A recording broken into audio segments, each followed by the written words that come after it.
अगर आप ये वीडियो अकेले देख रहे हैं तो आप ये वीडियो अकेले तभी देख रहे हैं जब आपके अंदर हिम्मत हो, गूदा हो, दिल हो। एनालिस मिशेल एक ऐसी लड़की जिसके अंदर 6 आत्माएं थी। 67 बार एग्जॉर्सिज्म परफॉर्म किया गया। ये 2 तस्वीरों को देखिए, ये एनालिस मिशेल की तस्वीरें हैं। इन दोनों तस्वीरों में कुछ ही सालों का अंतर है। इन सालों में एनालिस ने भयंकर यातनाएं सही। उसे रस्सियों से बांध कर रखा गया। उसने कुछ भी खाना बंद कर दिया था और मात्र 23 साल की उम्र में उसकी मौत हो गई थी। मौत के वक्त उसका वजन मात्र 30 किलो था। अब सुनिए चौंकाने वाली बात, ये एग्जॉर्सिज्म, ये सब एनालिस की मर्जी से हुआ था।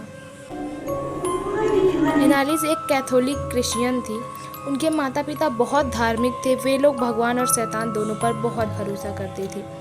एनालिस हर हफ्ते चर्च जाती थी और बाइबल का पाठ करती थी। एनालिस ने तो लैटिन भाषा भी सीख ली थी ताकि वह बाइबल को लैटिन भाषा में पढ़ सके।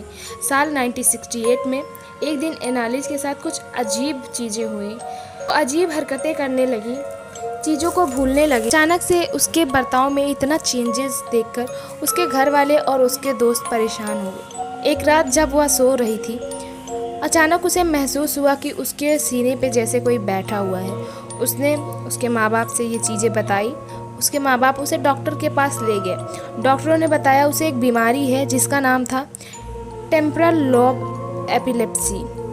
कई साल तक दवाइयाँ चली लेकिन उन दवाइयों का असर एनालिस पर नहीं हुआ। उसे बार बार दौरे आते रहे और उसकी हालत और ज़्यादा ख़राब हो गई।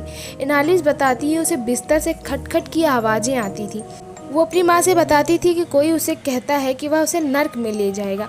एक दिन एनालिस की माँ ने उसे वर्जिन मेरी की मूर्ति को घूरते हुए देखा और जब वो पलटी तो एनालिस की माँ के अनुसार उसकी आंखें एकदम काली हो गई थी।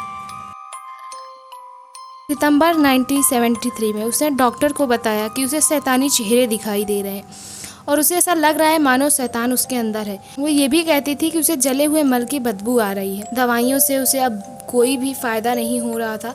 डॉक्टर बता रहे थे कि उसे मिर्गी की बीमारी है। उन्होंने उसे और हार्ट दवाइयाँ दी लेकिन उससे भी कुछ फ़ायदा नहीं हुआ, बल्कि दिन पर दिन उसका बर्ताव और अजीब होता गया। साल 1975 तक उसने खाना पीना छोड़ दिया। वो रात भर जागती रही। कभी मकड़ी या मक्खियाँ दिख जाए तो वह उसे तुरंत खा लेती थी। जीसस की तस्वीरें, क्रॉस या ईसाई धर्म से जुड़ी कोई भी चीज़ दिखती तो उसे वो तोड़ डालती थी। उसने चर्च जाना भी बंद कर दिया था। वो कहती थी चर्च की ज़मीन से उसके पाँव जलते हैं। उसका वजन आधा हो गया था और उसकी हालत दिन पर दिन खराब होती गई। अंत में उसके माँ बाप ने एक रोज़ तय किया कि उसे एक पादरी के पास ले जाएंगे। पादरी ने एनालिस से मिलकर फैसला सुनाया कि उस पर शैतान है और आप यकीन नहीं करेंगे, जब पादरी उनके घर पर गया तो एनालिस ने उनके सामने ही पेशाब कर दिया और अपने ही पेशाब को वह पीने लगी। उन्होंने चर्च से एग्जॉर्सिज्म की परमिशन मांगी लेकिन चर्च ने इनकार कर दिया। दरअसल 1973 में एक फिल्म आई थी द एग्जॉर्सिस्ट नाम की, जो खूब हिट हुई थी। तब से चर्च के पास ऐसे मामले बढ़ते जा रहे थे जिनमें लोग एग्जॉर्सिज्म की मांग करते थे। अधिकतर केसों में चर्च इनकार कर देता था और ऐसा ही उन्होंने एनालिस के साथ भी किया। एनालिस के माता पिता ने कैथोलिक चर्च के बिशप जोसेफ स्ट्रैंगल से मुलाकात की और अंत में उन्होंने उन्हें एग्जॉर्सिज्म के लिए मना लिया। बिशप जोसेफ स्ट्रैंगल ने एक और पादरी रेंज को एग्जॉर्सिज्म की जिम्मेदारी सौंपी। यहाँ से शुरू हुआ यातनाओं का लंबा और जिसमें एनालिस के ऊपर 67 बार एग्जॉर्सिज्म परफॉर्म किया गया। इस दौरान वो अजीब से गुर्राती हुई आवाज़ों में लैटिन भाषा में बोलती थी। उसकी सारी बातें रिकॉर्ड की गई थी।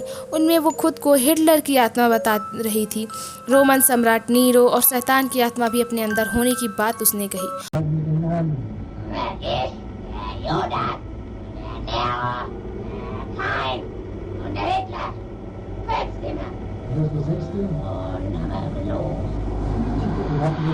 उनके अनुसार ये सब आत्मा उनको नर्क में ले जाने के लिए आए थे। पादरी से मिलने के बाद उसने दवाइयाँ खाना छोड़ दिया जिससे उसकी हालत और बिगड़ती गई। जून 1976 तक उसका चेहरा धंस चुका था, बाकी शरीर बस हड्डियों का कंकाल लगने लगा था। इसके बावजूद उसने डॉक्टर के पास जाने से इनकार कर दिया। 30 जून 1976 को एनालिस पर अंतिम बार एग्जॉर्सिज्म परफॉर्म किया गया तो उसने कहा, अब मैं जाना चाहती हूँ। मैं शैतान से हार चुकी हूँ। और अगली ही सुबह एनालिस अपने कमरे में मृत पाई गई। एनालिस की कहानी इतनी मशहूर हुई थी कि आगे जाकर उस पर फिल्म भी बनी थी। 2005 में आई एक्सॉर्सिज्म ऑफ एमिली रोज की कहानी एनालिस पर ही आधारित थी। फिल्म सुपरहिट हुई थी।